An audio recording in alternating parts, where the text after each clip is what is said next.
Kegiatan Komisi Pemberantasan Korupsi terangkum dalam KPK 24 Jam.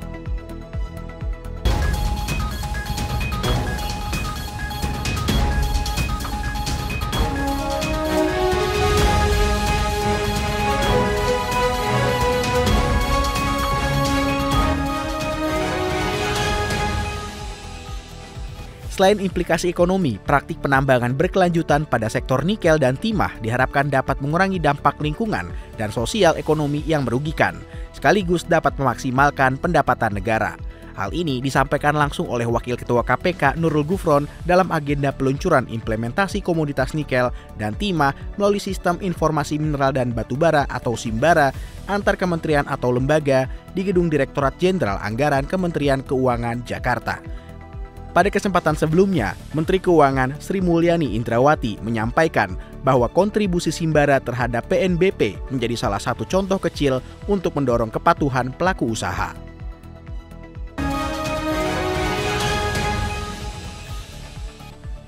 KPK kembali mendapatkan predikat opini wajar tanpa pengecualian atau WTP atas laporan hasil pemeriksaan BPK atas laporan keuangan KPK tahun 2023. Dengan pencapaian ini, BPK berharap KPK tetap konsisten dalam memberikan dorongan dan motivasi untuk terus memperbaiki pengelolaan dan pertanggungjawaban keuangan negara. Juga, KPK diharapkan bisa mendorong stabilitas nasional agar tetap kondusif dan pertumbuhan ekonomi semakin meningkat.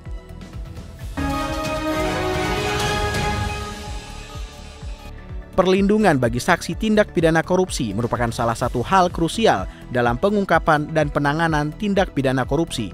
Jaminan terhadap keselamatan saksi tentunya dapat mempermudah proses penyingkapan kasus korupsi melalui keterangan saksi. Demi memperkuat upaya pemberantasan korupsi di tanah air, KPK melanjutkan kerjasama dengan Lembaga Perlindungan Saksi dan Korban atau LPSK melalui penandatanganan nota kesepahaman di Gedung Merah Putih KPK Jakarta. KPK berharap dengan adanya pembaruan kerjasama ini dapat meningkatkan kerjasama dalam rangka perlindungan saksi serta upaya pemberantasan tindak pidana korupsi secara efektif, efisien, akuntabel, dan bersinergi.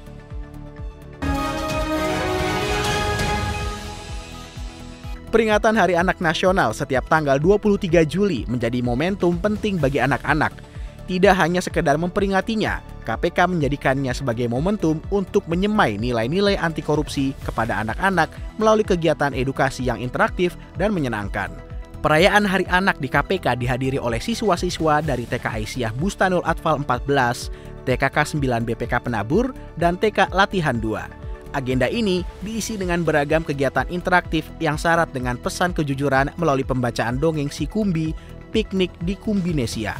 Sementara itu, agenda kedua dihadiri oleh peserta didik dari SMP Al-Fat BSD Tangerang Selatan dan SMP Strada Santa Sen Ana. Dalam agenda ini ditayangkan beberapa film pendek yang syarat akan pesan anti korupsi.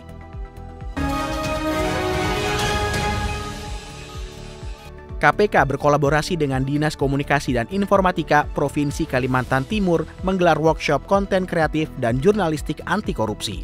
Pada workshop yang dilaksanakan di kantor Diskominfo Kalimantan Timur dan diikuti oleh mahasiswa, Komunitas Informasi Masyarakat atau KIM, pegawai Diskominfo se-Provinsi Kalimantan Timur dan jurnalis, KPK berharap dapat meningkatkan kemampuan para peserta dalam memproduksi konten yang kreatif, inovatif, dan menarik.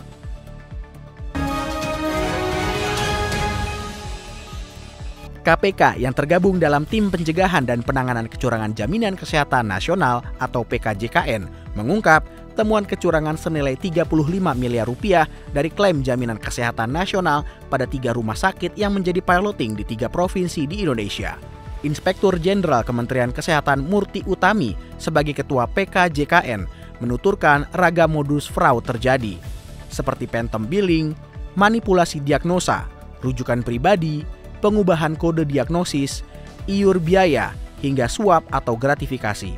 Pelakunya sendiri meliputi peserta, BPJS Kesehatan, Fasiankes, penyedia obat dan alkes, serta pemangku kepentingan lainnya. Lebih lanjut, KPK mengimbau agar masyarakat juga bisa aktif berpartisipasi dalam pengawasan dan pelaporan kasus fraud JKN ini. Pelaporan bisa dilakukan melalui laman jaga.id dengan menyampaikan kasus kecurangan yang terjadi pada layanan kesehatan.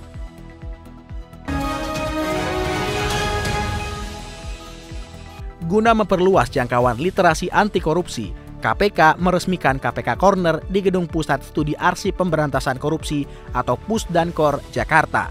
PLT Kepala ANRI Imam Gunarto menyampaikan bahwa melalui KPK Corner ini, masyarakat dapat belajar mengenai isu-isu korupsi sejak zaman dahulu, sebab arsip merupakan bukti yang nyata, benar, dan lengkap. Peresmian KPK Corner kali ini juga diisi dengan pameran arsip pemberantasan korupsi yang dimiliki oleh Pusdankor ANRI dan juga sesi mini talk show mengenai pentingnya sejarah dan literasi dalam perjalanan pemberantasan korupsi.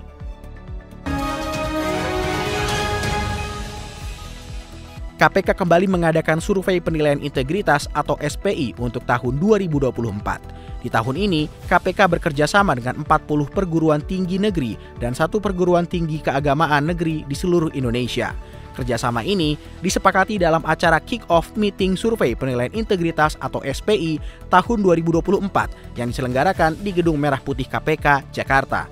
Kolaborasi dengan perguruan tinggi dalam pelaksanaan SPI tahun 2024 tidak hanya bertujuan untuk meningkatkan partisipasi elemen negeri dalam upaya pemberantasan korupsi, tetapi juga untuk meningkatkan pemahaman lingkungan kampus, termasuk mahasiswa, tentang potret birokrasi pemerintahan.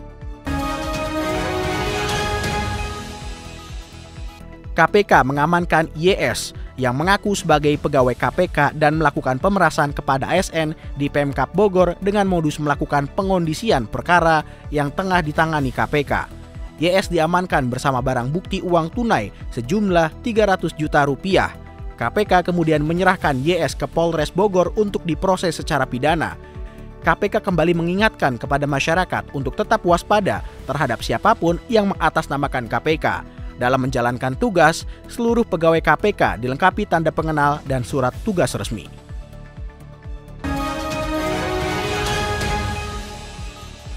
Demikian kegiatan Komisi Pemberantasan Korupsi pada pekan keempat di bulan Juli tahun 2024 yang terangkum dalam KPK 24 Jam. Dapatkan informasi selengkapnya melalui website kpk.go.id. Salam anti korupsi.